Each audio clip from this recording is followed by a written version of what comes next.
आई टाळ्याचा प्रतिसाद द्या. मी टाळ्यांचा बोलतेय. तुझी तरी परिस्थिती दिसत आहे मला.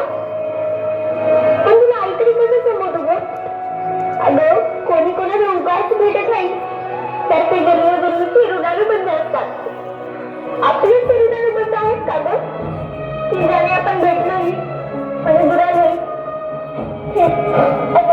कालच दादांचं तुझं बोलणं सोडून पोटातच ऐकलं ग. विशेषतः आजी आजोबांची इच्छा नाही ना कमाचा जन्म व्हावा म्हणून. सांग नाही सांग ना बाबा. बाबा बाबा तुम्हाला आवडते नाही लेख माझी लाडकी पाहायला?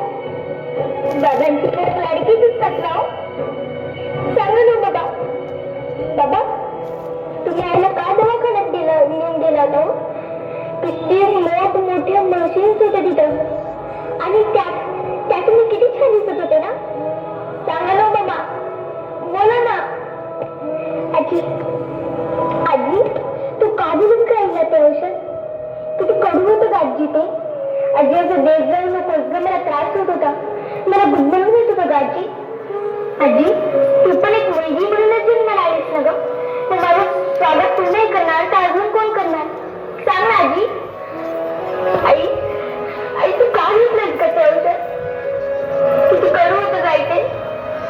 आई मला त्रास होत होता का? मला गुदमरून येत होतं खूप. आई जर मला घालून तर बघ एकदा. तुझेच रूप तू पाहशी माझं तर एकदा. मी बहीण पत्नी तर कुणाची आई? मग मला गर्भात मारण्याची का ग तुला घाई? सांग नाही का ग तुला घाई? आई मला समजतीये तुझी कोणती तुझी गुटमार. पण मी मुळीच राजूला नाही ना ग. करता तर म्हणते पण मी अजिबात त्रास दिला नाही. मला नवीन कपडे नको ग. मी त्यांचे जुने कपडे घालीन. शाळेत जाईन त्यांची जुनी दप्तर वापरेन. त्यांचे जुने खेळणे खेळ.